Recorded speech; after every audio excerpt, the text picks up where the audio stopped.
বন্ধুসকল আপোনালোক সকলোকে DRBJ's নিউ ৱৰ্ল্ড চেনেলটোলৈ স্বাগতম জনাইছোঁ আজি মই আপোনালোকক ব্ৰেকফাষ্ট বা ইভিনিং স্নেক্স বা কোনোবা আলহী আহিলে বা সৰু ল'ৰা ছোৱালীক টিফিনত দিবৰ পৰা অতি সহজতে কম সময়ৰ ভিতৰতে বনাব পৰা এবিধ ৰেচিপি লৈ আহিছোঁ ভিডিঅ'টো চাই ভাল পালে অনুগ্ৰহ কৰি লাইক সাবস্ক্ৰাইব কমেন্টছ আৰু শ্বেয়াৰ কৰি দিব আহক এতিয়া আমি ভিডিঅ'টোৰ ফালে আগবাঢ়ো প্ৰথমতে এই ৰেচিপিটো বনাবৰ কাৰণে আমাক লাগিব আটা কণী ৰিফাইন পিয়াজ কুটা আদা পটা আৰু নিমখ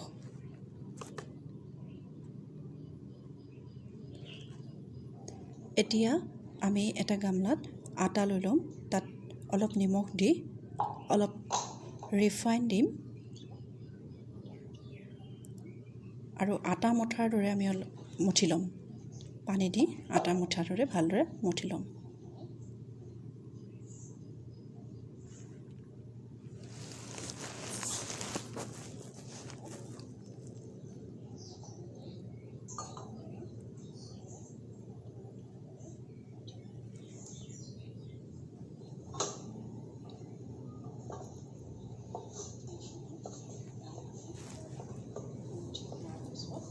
ভালদৰে আটাখিনি মুঠি ল'লে মুঠি আমি অলপ সময়ৰ কাৰণে এইখিনি ঢাকি ৰাখিম এতিয়া আমি ইয়াৰ ভিতৰৰ বস্তুখিনি বনাই লওঁ দুটা কণী ল'ম এটা বাটিত আৰু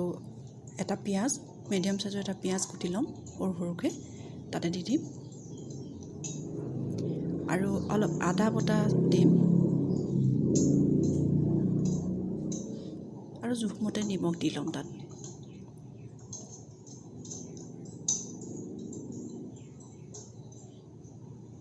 এতিয়া এই সকলোখিনি ভালদৰে আমি মিহলাই ল'ম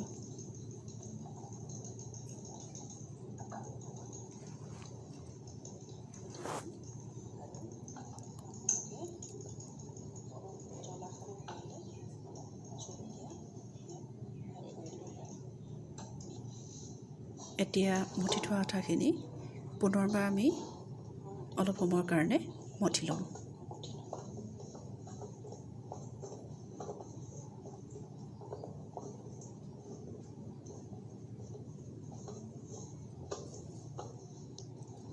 এতিয়া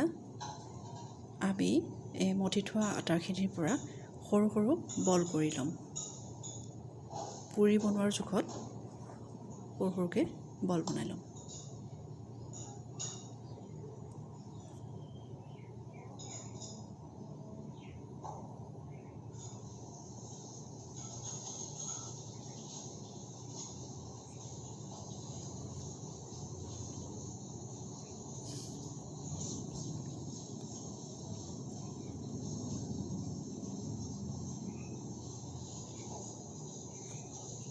এতিয়া এই বলখিনি আমি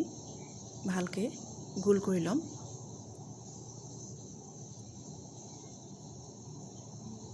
গোল কৰি আমি বেলি ল'ম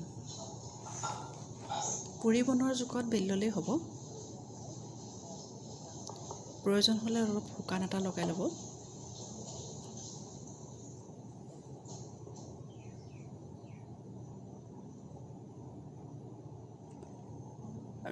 পুৰিখন বেলোতে আপোনাৰ কিনাৰটো গোল নহ'লেও হ'ব ভালকৈ আমি গোল নহ'লেও আমি বনাব পাৰিম এই ৰেচিপিটো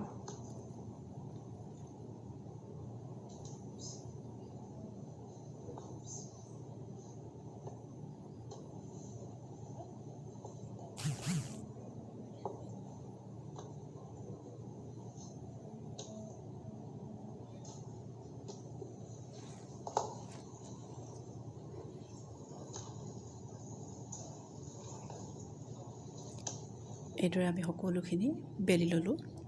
এতিয়া কেৰাহী এখন গৰম কৰি তাত অলপ ৰিফাইন তেল দিম আৰু তেলখিনি গৰম হ'বলৈ দিম ইফালে আমি পুৰি বনাই লোৱা তাত কণীৰ যিটো ঘোল বনাই লৈছিলোঁ তাৰে অলপ পুৰিখনৰ ওপৰত কেইচামুচমান আমি দি দিম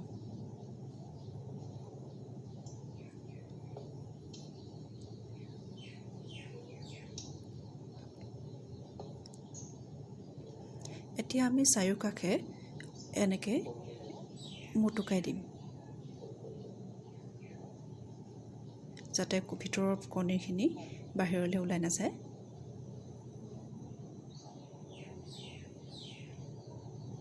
কিনাৰটো ভালদৰে এনেকৈ হেঁচি দিব যাতে কণীবিলাক ওলাই নাযায়।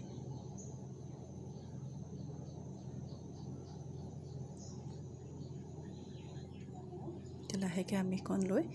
গৰম তেলত দি দিম।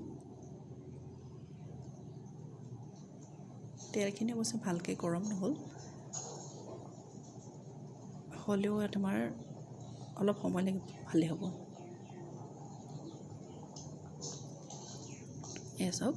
ফুলি আহিছে কেনেদৰে, কণী দিয়াৰ কাৰণে ধুনীয়াকৈ ফুলি আহিছে। এতিয়া আমি অলপ ৰঙচুৱা হোৱালৈকে 2 লুটিয়া সিজাই ল'ম। এতিয়া হ'ল 2 লুটিয়া ৰঙচুৱা হৈ গ'ল।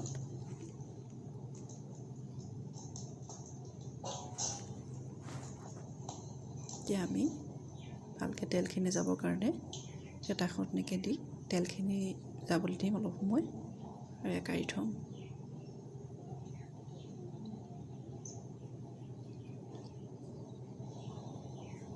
তেনেকৈ আমি বাকীকেইখনো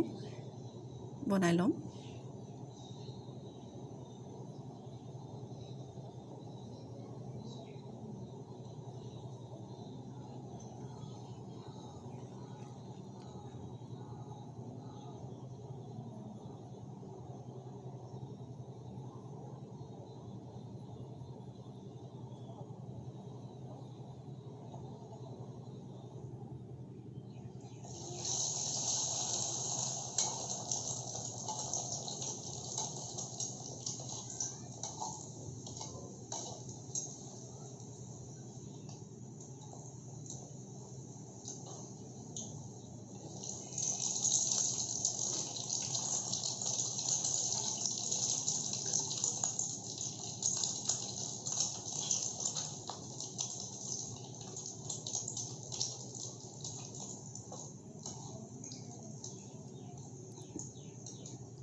এতিয়া আমি এখন প্লেটত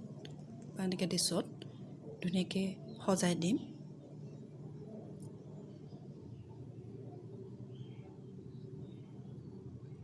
আৰু ইয়াৰ লগত খাবৰ কাৰণে আমি টমেটৰ চচ দি সজাই পৰিৱেশন কৰিবলৈ দিম।